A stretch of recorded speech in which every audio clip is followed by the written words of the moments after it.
Manager है college का, हाँ बोलता है, और वो हाँ बोलता है तो लोग तालियां बजाते हैं क्योंकि एक्टिंग कर रहा है। पर एक्टिंग करने के लिए बंदर को जो जो दंड पिटाई भोगनी पड़ी है ट्रेनिंग के समय, वो पिटाई को थोड़ी लोग बस देख रहे हैं कि कितना बंदर पिटाई लकड़ी से, जिस लकड़ी से वो एक्टिंग कर रहा है।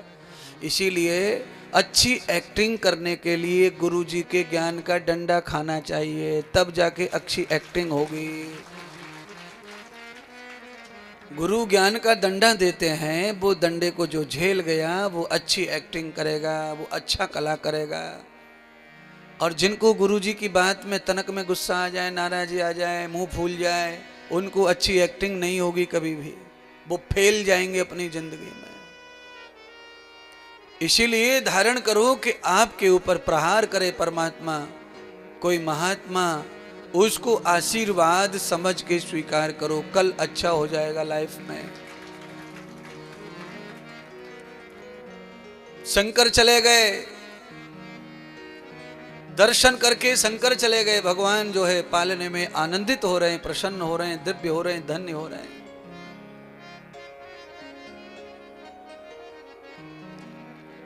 आज खुशी है गोकुल में, महादेव गए, महात्मा का दर्शन हुआ है, महात्मा का पैर पड़ा है, उस कारण फल क्या आने वाला है। गोकुल में दुश्मनों की बाढ़ आने वाली है। कंस को पता चल गया, आकाशवाणी को बार बार कंस याद कर रहा था कि तेरे मारने वाला ब्रज में पैदा हो गया है। कंस को आज 6 दिन हो गए उसी चिंता में डूबे डूबे डूबे डूबे। अंत में कंस ने अपने सभी सैनिकों को बुलाया। अमावस्या का दिन आ गया और अमावस्या की रात्रि में सभी सैनिकों को भेज दिया ब्रज में, और भेज के काम क्या करवाया, कृष्ण पक्ष में जितने बालकों ने जन्म लिया है उन सबको उठाओ और यमुना में फेंक दो, मार दो। बाल हत्या करवाने के लिए आदेश कर दिया। बाल हत्या कर दी कंस ने। क्यों कर दी? क्योंकि कंस को अपनी मृत्यु का भय सताने लग गया था। आदमी को जब अपनी मृत्यु का भय सताने लगता है तो वो गलती पे गलती, गलती पे गलती करते ही चला जाता है। इसीलिए आप मरने को लेकर के कभी भी भयभीत नहीं होना। मान सम्मान इनका भयभीत होना ठीक है, पर मरने के लिए कभी नहीं, क्योंकि मरना कोई मरने जैसा नहीं है। केवल इस संसार से तुम्हारा मोह छूट जाता है, बस इतना ही मरना है। बाकी तो फिर बार बार बार बार बार बार आपके लिए शरीर तैयार है, रेडी शरीर है आपके लिए, कोई कमी नहीं है। अच्छा बोलो, गंगा में डूबक लगाई थी वही कपड़े पहने आपने कि दूसरे? अच्छा क्या फर्क पड़ गया फिर आपको? और अच्छा लग रहा है? गंगा में डुबकी लगाकर कपड़े जो भीग गए, खराब हो गए, वो उतार दिए, दूसरे पहन लिए तो और अच्छा लग रहा है। ऐसे ही मर जाने का नाम है, पुराना कपड़ा उतार के नया कपड़ा तो अच्छा लगता है मरने के बाद, पर मरने से पहले डर लगता है मृत्यु से। क्यों लगता है? इसीलिए लगता है, आदमी के मरने के पहले सोच चिंतन ऐसा रहता है कि हम मर जाएंगे तो टीका सोने का बनवाया कौन पहनेगा, उससे कान के कुंडल को कौन पहनेगा, बैंक में जो पैसे पड़े इनका क्या होगा, ये कैसे होगा, और ये तो मेरे नहीं रह जाएंगे, फिर कोई और ही हो जाएंगे। इसके मारे आदमी मरने से डरता रहता है, जीना चाहता है, जीना चाहता है।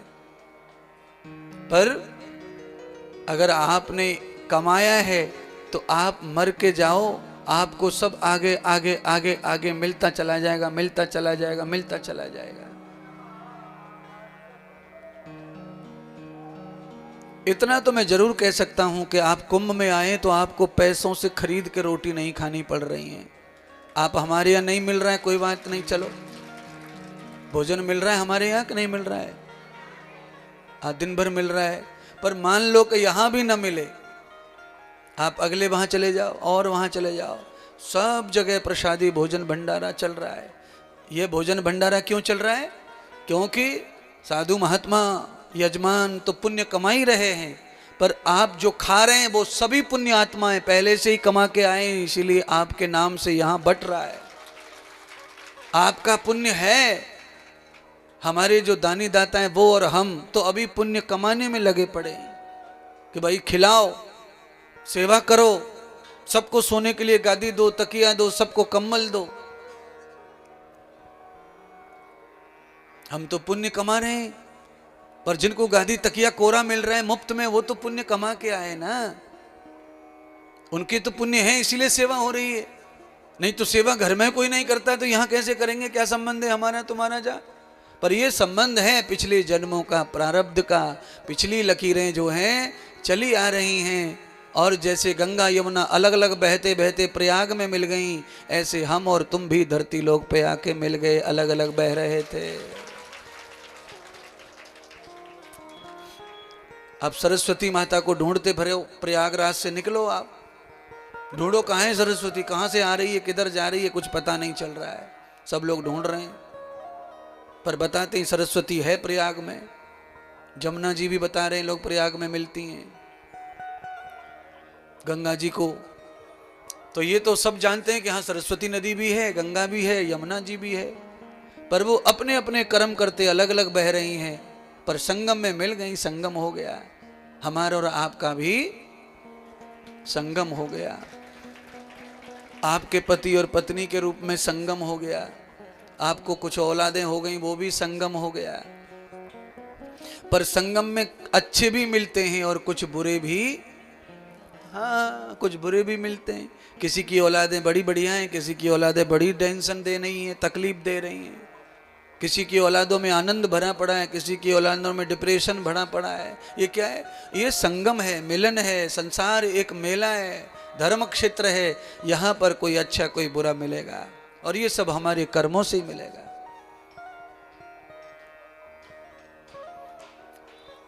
महात्मा घर पे पधारे, महात्मा को बालक दर्शन कर लें, उसका क्या फल भविष्य में हो सकता है, वो कथा मैं कह रहा हूं।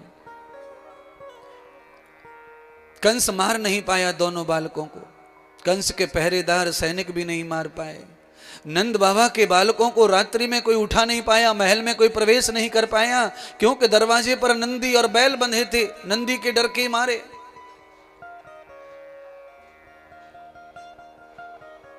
शंकर भगवान गए हैं, इसलिए पहरा किसको छोड़ गए? नंदी को।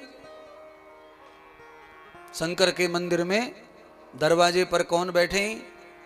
शंकर गए, नंदी को छोड़ गए कि रक्षा करना, प्रभु की सेवा करना। दरवाजे पर दुष्ट कंस के आदमी आएंगे, कल कोई विपत्ति आने वाली है, कल कोई संकट आने वाला है, वो संकट आपका कुछ ना बिगाड़े, उसके लिए आज महात्मा के पैर छू लो, प्रणाम कर लो, आशीर्वाद ले लो। शंकर भगवान महात्मा ही बन के आए थे जटाजूट में, प्रणाम कर लिया। संकट आया, माया आई, पूतना आई, कंस ने भेज दिया पूतना को बालक को मारने के लिए, माया का रूप बना करके। दुष्ट औरत स्वार्थ में अंधी हो गई, इसको यही नहीं पता कि भगवान से युद्ध करने का मतलब अपना जीवन ख्वार करना, अपना जीवन बर्बाद करना है। कंस के चक्कर में पड़ गई, माया के चक्कर में पड़ गई, लालच में पड़ गई। अनेक महिलाएं लालच में पड़ जाती हैं।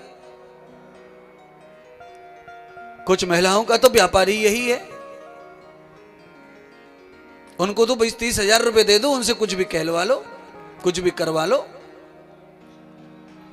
उनका जन्म ही शायद इसीलिए हुआ है। पर वो कौन है? तो कहा वो पूतना है, पूतना है निवस्तम पवित्र कृतम कर्मम। उनके जीवन में एक भी कर्म, एक भी चाहत पवित्र नहीं है। उनके अंदर गंदगी का भरमार बड़ी पड़ी है, गंदगी से ओतप्रोत है वो महिला। केवल थोड़े थोड़े लालच में ये गंदे काम करती रहती है, लालच में आकर के। और कौन करवाता है? कंस जैसे दुर्जन करवाते हैं, दुष्ट करवाते हैं, सज्जनों को ठगते, सज्जनों को परेशान करते। पर साधु का दर्शन कल किया है तो ये माया भी काम नहीं करेगी। आएंगे, अपनी लीला करेंगे, षड्यंत्र करेंगे, पर संत महात्माओं के दर्शन का, प्रभु के दर्शन का ये फल है, कथा श्रवण का ये फल है कि आपके ऊपर प्रहार तो होगा, पर प्रहार आपके ऊपर चोट नहीं करेगा, क्योंकि वो भी कर्म है आपका। ये जो प्रहार हो रहा है ये भी कर्म ही है। पूतना आई और पूतना ने क्या किया? गोकुल के नर नारियों के साथ में यशोदा के महल तक चली गई। यशोदा ने आज उत्सव के लिए दौड़ी पिटवाई हुई थी, गांव में ढोल बजवाया था, सब गोपियां मेरे घर पधारे, मेरो लाला पहला स्नान करेगो, काजर लगवावेगो। पहले काजर का भी महोत्सव होता था बच्चों का, पहले स्नान का भी महोत्सव, कपड़े पहनाने का महोत्सव है। अब बताओ क्या करें, अब क्या न करें, बड़ी समस्या आ चुकी है। इतना समय बदल गया है कि अब घर में उत्सव के नाम पर कुछ नहीं रह गया है। अब उत्सव घर में है नहीं तो लोग क्या करते हैं, दिन भर बाहर ही घूमते रहते हैं उत्सव के लिए। हर शहर में बंबई की नकल पे चौपाटी बनी हुई है, चौपाटी हर शहर में। अच्छा बोलो, चौपाटी कहां पे थी पहले?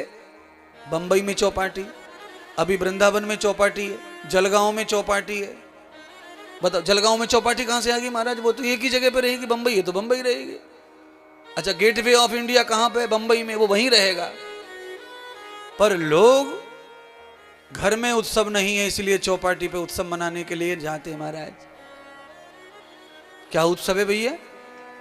कम से कम मैं आपको कहना चाहता हूं कि आपको मौका मिला है तो आप अपने घर पे अपने बच्चों के ये उत्सव करोगे तो उससे गांव वाले इकट्ठे होंगे, पड़ोसी इकट्ठे होंगे, जो मन में मन मिटाव चल रहे हैं, मन में जो गंदगी चल रही है वो मिटेगी। इसीलिए छोटे छोटे उत्सवों के बहाने अपने गांव में अड़ोस पड़ोस वालों को बुला लो, कभी लड्डू बांट दो, कभी पेड़ा बांट दो, कभी रसगुल्ला बांट दो, और कोई बड़ा सा उत्सव होवे तो खीर पूरी ठुक के चलने दो। अन्न खाकर आदमी काफी बदलता है। तुम्हारे घर जो जिम के जाएगा वो तुम्हारे प्रति 1-2% अच्छा होगा। 5-7 बार जमाओगे 5-7% अच्छा हो जाएगा। 10-20 बार जमाओगे 10-20% अच्छा हो जाएगा। 100-200 बार जमा दो 100-200 बार अच्छा हो जाए। बस अन्न का प्रभाव मन पे पड़ता है, बुद्धि पे पड़ता है। और ये उत्सवों से क्या होता है? मिलन होता है, द्वेष खत्म होता है, घृणा खत्म होती है, ईर्ष्या खत्म होती है। हमारे यहाँ ये परंपरा रही है कि जब तक ताऊ चाचा मन नहीं जाते तब तक विवाह शुरू होता नहीं है। और अब क्या परंपरा है? बोल दो, अब क्या परंपरा है? अब ये परंपरा है कि ताऊ की हमें बिल्कुल जरूरत, चाचा की जरूरत नहीं है। क्यों नहीं जरूरत? क्योंकि पैसे से होटल बुक हो गया, पैसे से वेटर बुक हो गया, पैसे से कैंटरिंग बुक हो गई, पैसे से हलवाई बुक हो गया, पैसे से सब बुक हो गए, और पैसे से बाराती भी आ जाते हैं, पैसे से चाचा ताऊ आ जाते हैं। ये ध्यान रख लो।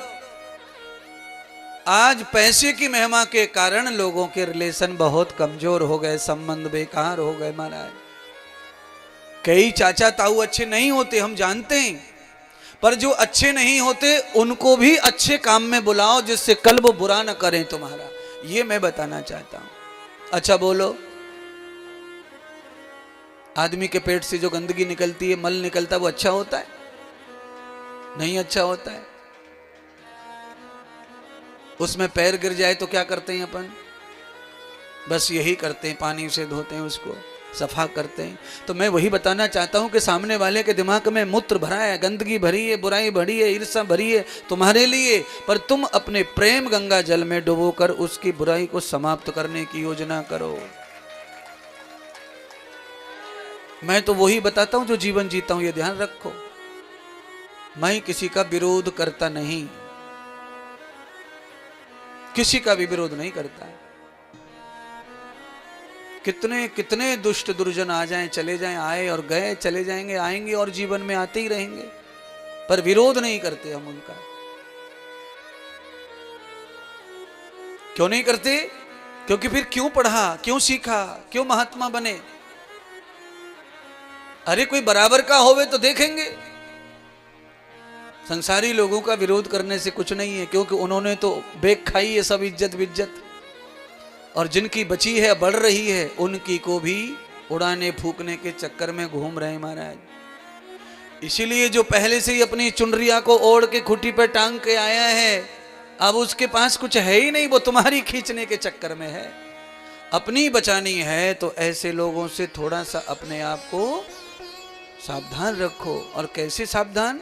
प्रेम पूर्वक, घृणा से दूर, ईर्ष्या से दूर, ईर्ष्या घृणा नहीं चाहिए। ये पूतना क्या लेके आई थी भगवान के पास में? ये ईर्ष्या, बदला, घृणा।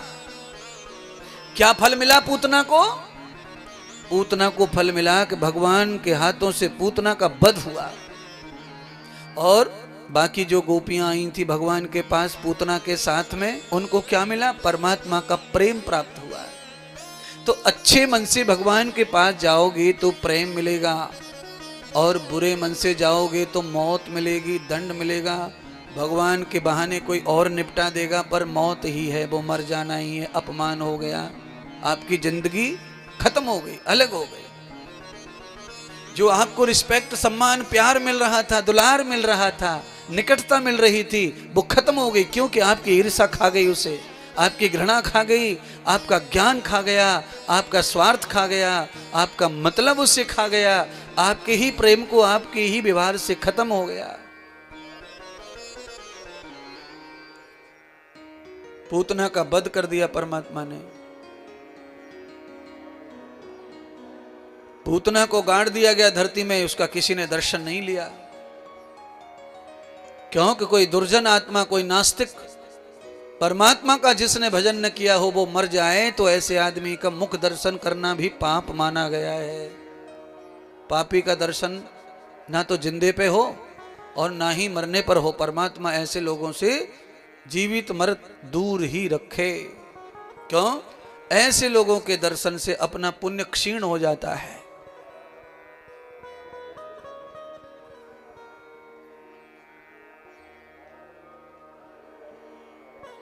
शाम सवेरे भजले प्यारे, राम नाम की तू माला, जिस माला में राम नहीं है, किस काम की है वो माला। अब ये माला है, मेरे मन में आ गया ये लाइन, तो मैंने माला के ऊपर ये बात कह दी, पर ये माला मैं तुम्हारे लिए कह रहा हूं। राम मंदिर बन रहा था पिछली साल, तो बीजेपी का क्या नारा था? जो श्री राम का नहीं वो किसी काम का नहीं। अभी थोड़ी देर पहले भी कुछ हो रहा था दंगल सा, यहाँ रोड पे कोई आए थे, वो भी ऐसे नारे लगा रहे थे। बोलो, तो नारा तो बीजेपी का ठीक था, जो राम का नहीं वो किसी काम का नहीं, बिल्कुल सच नारा है ये। पर इस नारे को सबके ऊपर लागू होना है, सभी के ऊपर लागू है, सारे संसार के ऊपर लागू है ये। वो अपने विरोधियों के लिए नारा गाते हैं, पर ये विरोधियों के लिए नहीं है, ये प्रत्येक जीव मानस के लिए है।